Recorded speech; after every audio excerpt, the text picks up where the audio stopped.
এসো ইলম শিখি, এসো ইলম শিখি, এসো ইলম শিখি, এসো ইলম শিখি, এসো ইলম শিখি, এসো ইলম শিখি। আলহামদুলিল্লাহি রাব্বিল আলামিন ওয়াসসালাতু ওয়াসসালামু আলা খাতামিন নবিয়্যিন আম্মা বা'দ ফাআউযু বিল্লাহি মিনাশ শাইতানির রাজীম বিসমিল্লাহির রহমানির রহিম।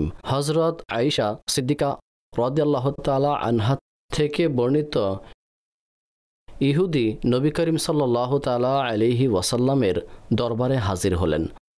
তো সে নবী করিম সাল্লাল্লাহু তাআলা আলাইহি ওয়া আলিহি ওয়াসাল্লামকে আসসালামু আলাইকুম বলল। অর্থাৎ আসসালামু আলাইকুম বলার পরিবর্তে আসসালামু আলাইকুম, এটার অর্থ হচ্ছে আপনার মৃত্যু হোক, আপনি মরে যান, মাআযাল্লাহ। হযরত আয়েশা সিদ্দিকা রাদিয়াল্লাহু তাআলা আনহা এই কথা শুনছিলেন। তখন তিনি ইরশাদ করলেন, তোমার উপর আল্লাহর লানত, তোমার উপর আল্লাহর গজব পড়ুক।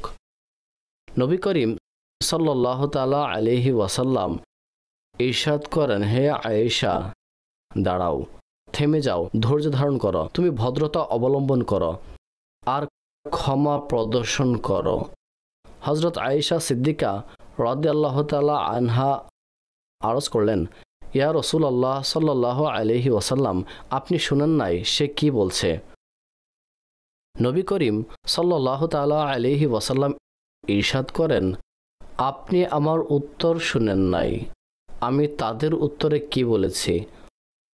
অতঃপর নবী করিম সাল্লাল্লাহু আলাইহি ওয়াসাল্লাম ইরশাদ করেন, তাদের কথা তাদেরকে ফিরিয়ে দিয়েছি। অতঃপর নবী করিম সাল্লাল্লাহু তাআলা আলাইহি ওয়াসাল্লাম ইরশাদ করেন যে আমার দোয়া তো তাদের হকে কবুল হবে, তবে তাদের বলা আমার ক্ষেত্রে কবুল হবে না। অপর এক রেওয়ায়েতে এই শব্দ রয়েছে, যখন নবী করিম সাল্লাল্লাহু আলাইহি ওয়াসাল্লাম হযরত আয়েশা সিদ্দিকা রাদিয়াল্লাহু তাআলা আনহাকে ইরশাদ করেন, হে আয়েশা, থেমে যাও, আসানি করো, আর আপনি কঠোর ভাষা বলবেন না, আর আপনি মাফ করুন, ভদ্রতা অবলম্বন করুন। হযরত আয়েশা সিদ্দিকা রাদিয়াল্লাহু তাআলা আনহা বলেন, আমি আরজ করলাম, ইয়া রাসূলুল্লাহ সাল্লাল্লাহু আলাইহি ওয়াসাল্লাম, সে যা বলেছে আপনি কি শুনেন নাই? সে কি বলছে? নবী করিম সাল্লাল্লাহু আলাইহি ওয়াসাল্লাম ইরশাদ করেন যে আমি তাকে ওয়া আলাইকুম বলে দিয়েছি। মাদানী চ্যানেলের দর্শকবৃন্দ, এই হাদিসে পাকে এই বিষয় বয়ান করেছেন, ইহুদি যখন নবী করিম সাল্লাল্লাহু আলাইহি ওয়াসাল্লামের দরবারে উপস্থিত হতেন তো তারা সালাম শব্দকে বিকৃত করে দিত। তা ইহুদিদের প্রকৃত অভ্যাস ছিল যে তারা নবী করিম সাল্লাল্লাহু আলাইহি ওয়াসাল্লামকে কষ্ট দেওয়ার চেষ্টা করতেন ও যে শব্দ সঠিক শব্দ হতো তা বিকৃত করে উচ্চারণ করত। তখন এগুলোর অর্থ সঠিক হওয়ার পরিবর্তে বিকৃত হয়ে যেত। তো এর মানে হলো যে তোমার উপর আল্লাহর নিরাপত্তা হোক। তবে আসসালামকে আসসালাম বললে সালামের অর্থ হলো মৃত্যু। তো এখন এমনটা হচ্ছে যেন সামনের ব্যক্তিকে বলা হচ্ছে যে তোমার মৃত্যু হোক। অভিশপ্ত ইহুদি আসসালামকে বিকৃত করে আসসালাম বলে দিত। যেমন আমি প্রথমে বলেছিলাম যে তাদের স্বভাব এমন ছিল, তারা হুজুর সাল্লাল্লাহু আলাইহি ওয়াসাল্লামকে হিংসা করত। কোরআনে পাকেও আল্লাহ তাআলা এই কথাকে বয়ান করেছেন। প্রিয় সাহাবীদেরকে বলেছেন, হে আমার নবীর খাদিমরা, যখন নবী করিম সাল্লাল্লাহু আলাইহি ওয়াসাল্লামের দরবারে উপস্থিত হবে এবং রাসূলুল্লাহ সাল্লাল্লাহু আলাইহি ওয়াসাল্লাম তোমাদেরকে কোনো কথা ইরশাদ করে আর তা তোমাদের বুঝে না আসে, তখন ওই সময় তোমরা বলো যে রাঈনা, ইয়া রাসূলুল্লাহ, আপনি আমাদেরকে দয়া করুন। তোমরা তো দয়া করার জন্য রাঈনা শব্দ ব্যবহার করে থাকো, কিন্তু ইহুদিরা কি করে? এই রাঈনাকে বিকৃত করে রাঈনা করে দিত, যার অর্থ হয় রাখাল। আর তারা এটা প্রমাণিত করত যে আমরা ওই শব্দ বলছি যা হুজুরের সাহাবী বলছে, অথচ সরকার সাল্লাল্লাহু আলাইহি ওয়াসাল্লামের সাহাবীরা তো সঠিক শব্দ ও সঠিক অর্থ সামনে রেখে বলতেন, রাঈনা, আমাদেরকে দয়া করুন, আর যেই কথা আপনি ইরশাদ করেছেন তা আমাদেরকে দ্বিতীয়বার বলে দিন। তবে যখন ইহুদিরা এই শব্দকে বিকৃত করা শুরু করে দিল, তখন আল্লাহ পাক ইরশাদ করেন, হে আমার নবীর গোলামেরা, যখন নবীর দরবারে আসো তখন রাঈনা বলা থেকে বিরত থাকো, কেননা তাদের তা বলার কারণে ইহুদিরা সুযোগ পেয়ে যায় এই শব্দকে বিকৃত করে এর অর্থকেই পরিবর্তন করে দেয়। তো এখানেও এই হাদিসে পাকেও বলা হয়েছে তারা আসসালামকে আসসালামু আলাইকুম বলতো। হযরত আয়েশা সিদ্দিকা রাদিয়াল্লাহু তাআলা আনহা নিজের ঘরে বিদ্যমান ছিলেন। তো হযরত আয়েশা সিদ্দিকা রাদিয়াল্লাহু তাআলা আনহার পর্যন্ত এই আওয়াজ পৌঁছল। হযরত আয়েশা সিদ্দিকা রাদিয়াল্লাহু তাআলা আনহা যখন তা শুনেন, তখন তিনি পর্দার ভিতর থেকেই বললেন, আলাইকুম। এই কথা যা তোমরা নবী করিম সাল্লাল্লাহু আলাইহি ওয়াসাল্লামের জন্য ব্যবহার করছো, বদদুয়া করছো, তা তোমাদের উপরেই পতিত হোক, আর আল্লাহ পাক তোমাদেরকে লানত করুক, আর তোমাদের উপর আল্লাহর গজব পড়ুক। হযরত আয়েশা সিদ্দিকা রাদিয়াল্লাহু তাআলা আনহা অথবা যে কোনো মুসলমান এই কথা কিভাবে সহ্য করতে পারে যে কোনো ব্যক্তি নবী করিম সাল্লাল্লাহু আলাইহি ওয়াসাল্লামের দরবারে বেয়াদবি করবে। তো যখন হযরত আয়েশা সিদ্দিকা রাদিয়াল্লাহু তাআলা আনহা উচ্চ আওয়াজে বললেন যে তোমাদের উপর আল্লাহর গজব হোক, তোমাদের উপর আল্লাহর লানত হোক, এই সকল কিছু তোমাদের উপর নাজিল হোক, তো নবী করিম সাল্লাল্লাহু আলাইহি ওয়াসাল্লামের ভালোবাসার উপর কুরবান হয়ে যান। কেমন দয়ালু ও প্রিয় আকা যে হুজুর সাল্লাল্লাহু আলাইহি ওয়াসাল্লামের দরবারে খারাপ ব্যবহারকারীর প্রতিও উপরও মেহেরবানি করেছেন। হুজুর ইরশাদ করেছেন, হে আয়েশা, তুমি থেমে যাও, তুমি তোমার আওয়াজকে নিচু করো ও নিজের মধ্যে নম্রতা নিয়ে আসো। আর তুমি এত কঠোর ভাষা কেন বলছো? তুমি ক্ষমা করো। তখন হযরত আয়েশা সিদ্দিকা রাদিয়াল্লাহু তাআলা আনহা আরজ করলেন, ইয়া রাসূলুল্লাহ সাল্লাল্লাহু আলাইহি ওয়াসাল্লাম, আপনি শুনেন নাই তারা আপনাকে কি বলছে? নবী করিম সাল্লাল্লাহু আলাইহি ওয়াসাল্লাম খুবই চমৎকার কথা ইরশাদ করেছেন, তুমি কি আমার উত্তর শোনো নাই? তারা আমাকে যা বলেছে আমি তাদেরকে ওয়া আলাইকুমুস সালাম বলিনি, বরং আমি ওয়া আলাইকুম বলে দিয়েছি। তো এ ওয়া আলাইকুম এর অর্থ হলো যা তুমি আমাকে বলছো তাই তোমাদের উপর হোক। অতঃপর হুজুর সাল্লাল্লাহু আলাইহি ওয়াসাল্লাম ইরশাদ করেন, যে কেউ যখন খারাপ ব্যবহার করে, যে কেউ বদদোয়া দেয়, তাদের কোনো বদদোয়া আমার হকে কবুল হবে না। কিন্তু যদি আমি তাদেরকে কোনো দোয়া করি ও আমি তাদেরকে অনুরূপ কথায় বলে দেই, তাহলে তা আল্লাহ পাক কবুল করবে। অতঃপর যেই কথা তারা আমার জন্য বলেছে আমি আলাইকুম বলে তাদের উপর ফিরিয়ে দিয়েছি। এই হাদিসে পাক থেকে এই কথা জানা গেল যে হুজুর সাল্লাল্লাহু তাআলা আলাইহি ওয়াসাল্লামের পবিত্র বিবিগণ হুজুর সাল্লাল্লাহু তাআলা আলাইহি ওয়াসাল্লামকে কি পরিমাণ ভালোবাসতেন। তার একটি উদাহরণ হযরত আয়েশা সিদ্দিকা রাদিয়াল্লাহু তাআলা আনহার আমল থেকে এই হাদিসে পাকে উল্লেখ রয়েছে। আর দ্বিতীয় বিষয় যা এই হাদিসে পাক থেকে আমাদের শিক্ষা রয়েছে, আর যা গুরুত্বপূর্ণ কথা, তা হলো নম্রতা অবলম্বন করা। সম্মানিত দর্শকবৃন্দ, নম্রতার খুবই গুরুত্ব রয়েছে। দিন ইসলাম নম্রতাকে পছন্দ করে, আল্লাহ পাকও নম্রতাকে পছন্দ করেন, আল্লাহর রসুলও নম্রতাকে পছন্দ করেন।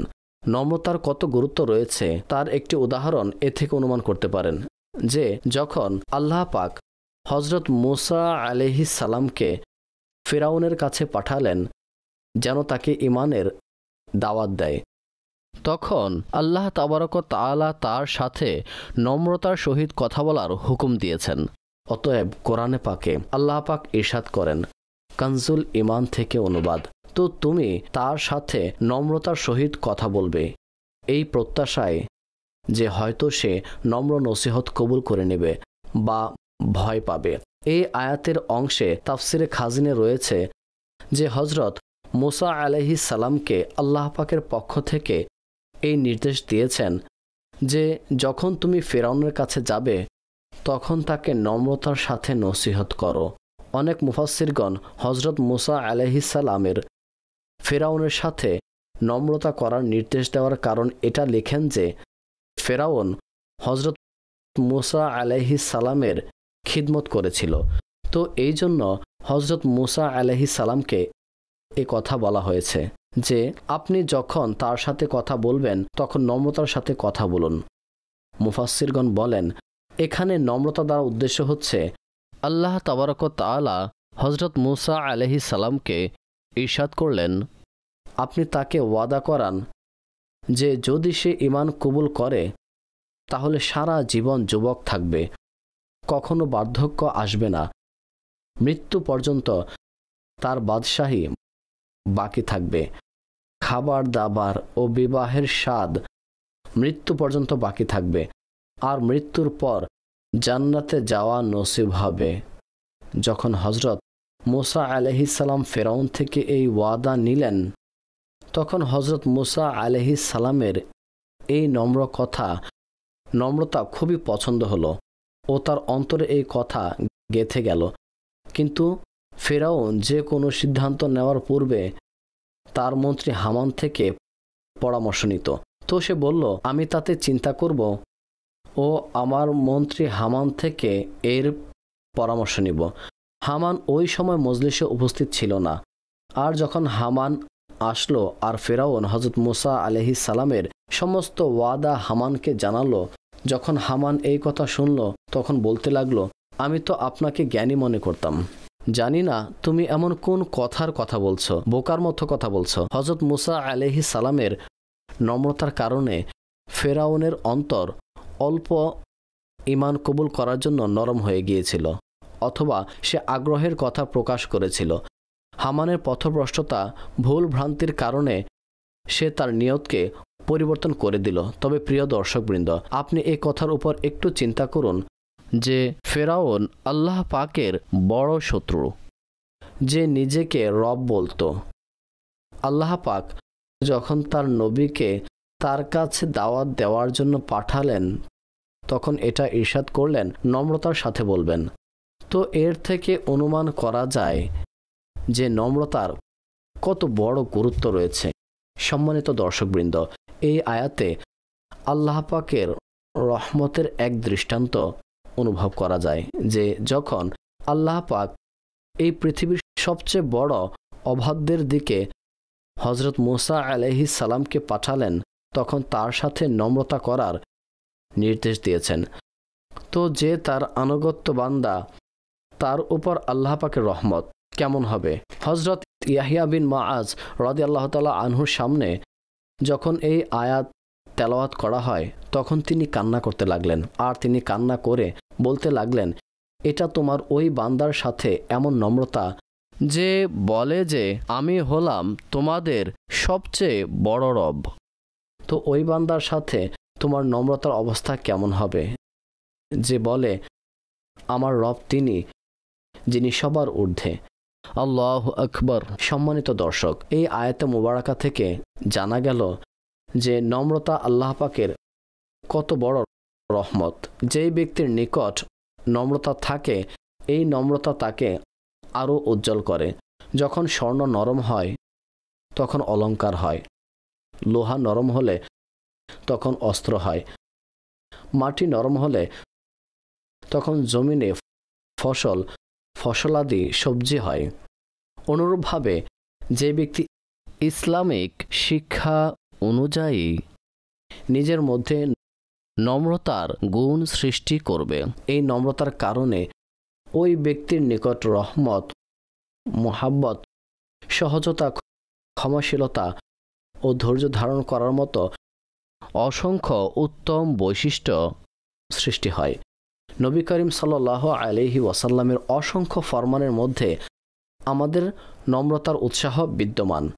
অতএব নবী করিম সাল্লাল্লাহু আলাইহি ওয়াসাল্লাম ইরশাদ করেন, হে আয়েশা, আল্লাহ পাক তিনি রফিক আর রিফক অর্থাৎ নম্রতাকে পছন্দ করেন। আল্লাহ পাক নম্রতার কারণে ওই জিনিস দান করেন যা কঠোরতা বা অন্য কোনো কারণে দান করেন না। অপর এক হাদিসে নবী করিম সাল্লাল্লাহু আলাইহি ওয়াসাল্লাম ইরশাদ করেন, নম্রতা যেই বস্তুর মধ্যে বিদ্যমান থাকে তা তাকে অতুলনীয় খুব সুন্দর করে দেয়, এবং যার থেকে নম্রতাকে বের করে দেওয়া হয় তা তাদেরকে কুৎসিত করে দেয়। আল্লাহু আকবার।